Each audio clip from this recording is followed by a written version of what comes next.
Magandang gabi.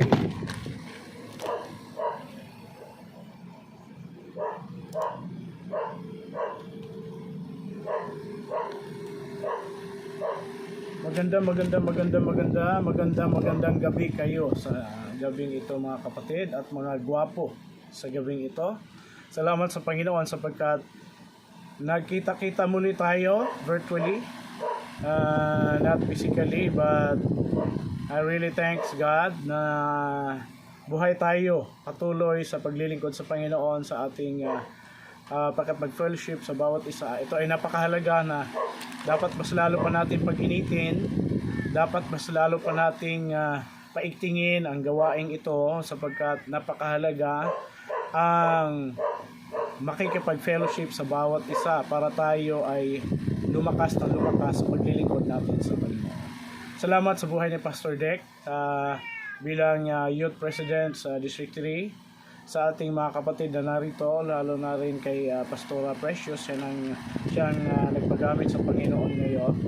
At sa bawat isa na narito, na nasa buhol, nasa likod ni Pastor Dek, nasa gilid, kaliwa at kanan, salamat sa Panginoon.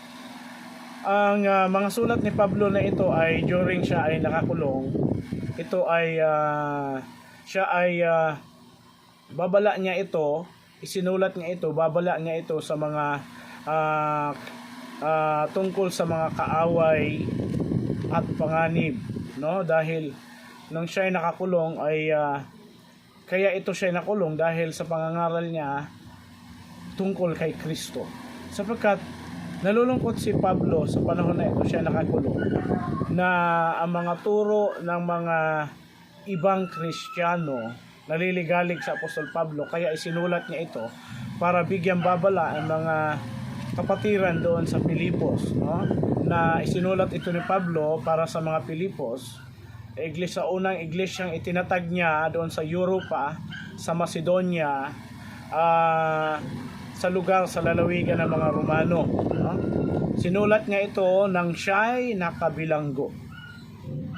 Kung mababasa nyo, kung may Biblia kayo sa mga pasimula dyan sa chapter na yan, bago sa chapter 3, ay naliligalig siya noon ng pagsalungat ng ibang manggagawang Kristiyano at nababahala siya dahil sa maling turong umiiral sa iglesia sa Pilipos.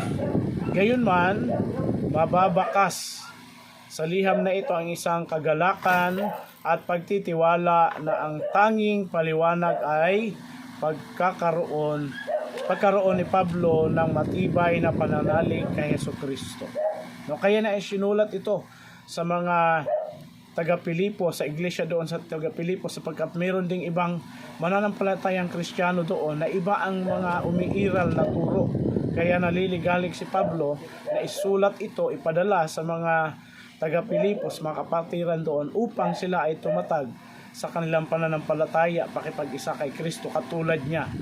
Ang pangunahing layon sa sulat na ito ay pasalamatan ang mga mananampalataya sa Pilipos sa tulong na ipinadala nila sa kanya sa panahon ng mahigpit na pangangailangan. Ipinahayag niya rito ang kanyang tiwala sa kanila upang magkaroon sila ng tatag, ng loob at pagtitiwala sa kanya, sa ating Panginoon, sa panahon ng mga suliranin. Nananawagan siya sa kanila na maging mapagkumbaba gaya ni Jesus, no? So sabi na, katulad ng sinabi ng Panginoong Jesus doon sa Matthew 11:29, "Learn of me, for I am meek and lowly in heart." So sabi ni Jesus doon sa verse 28, "Come unto me, all ye that are labor and are heavy laden, and I will give you rest. Take my yoke upon you and learn of me, for I am meek and lowly in heart." So dito, itinuturo ni Pablo sa mga kapatiran, isinulat niya doon sa mga taga-Pilipos, mga kapatiran doon sa iglesia na unang tinatag niya na iglesia sa Europa, sa Macedonia, sa lalawigan ng mga Romano. Ito, mga Romano ang tinutukoy ni Pablo dito, ibang Kristiyano na iba ang itinuturo. Ang tinutukoy niya rito ay mga Romanong Kristiyano. So, naliligalig si Pablo, kaya kanyang isinulat ito para sa mga kapatiran, para sila bilang pasasalamat sa kanila sa kanilang pagpupursige na makilala si Kristo. Di ba ang layo ni Pablo dito, ang sabi niya, ang sinabi ni Pablo na ang aking minaigi kong kalugihan sa akin ang mga bagay dito sa mundo, kaysa ang pinakamahalaga sa akin ay ang makilala ng lubusan si Kristo. Ito yung pinakamahalaga dito, ang makilala ng lubusan si Kristo. So, ito yung pinagdiinan ni Pablo dito sa chapter na ito, sa chapter 3, na ang makilala ng lubusan. Kahit na ang mga bagay na yun dito sa mundo ay hindi niya nasunod, lalo na yung mga rules o yung mga umiiral na batas sa panahon na yan, kahit na malabag niya yun, ang pinakamahalaga, kahit hindi siya nagiging matuwid doon sa mga batas na yun na ipinapairal ng mga Romano, ang mahalaga sa kanya ang pakipag-isa na kay Kristo, na ang layunin niya ay masunod niya ang katuwirang dahil pagsunod niya sa ating Panginoong Hesukristo. Yun ang pinakamahalaga sa kanya. Kaya sabi pa rito sa mga panimulaing sulat ni Pablo sa mga taga-Pilipos na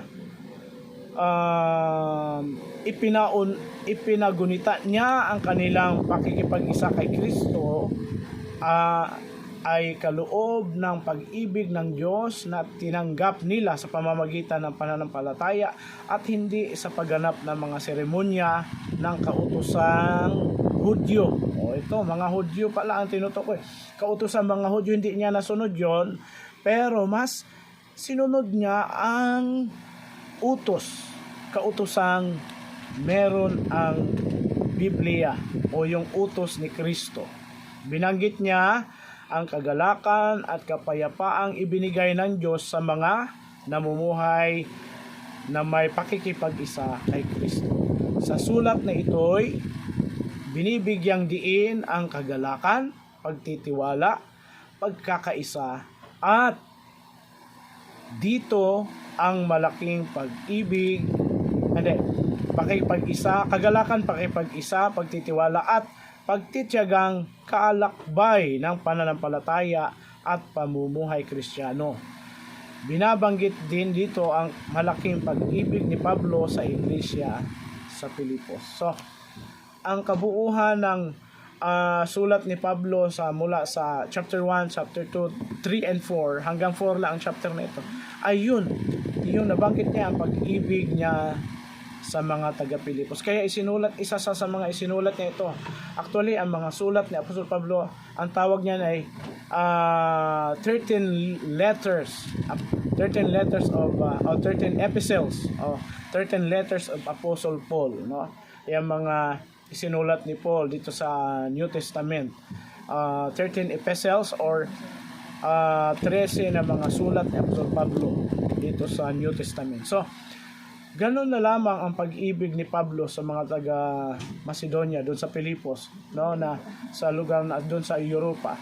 Dahil sa kanyang pangangabal, maraming sumampalataya at tumanggap nakipag-isa kay Kristo sa mga panahon na yan, pangangaral ni Pablo. Dahil siya dati, alam niyo naman, ang buhay ni Pablo noon, isa rin siya sa taga-usig ng ating Panginoong Jesus, no? Binago lamang siya ng Panginoon. Kumbaga, kahit manguusig siya sa ating Panginoon, binago siya ng Diyos, o sabi ng Biblia, sa sinapupunan pala ng nanay mo ay tinawag na kita. Ano?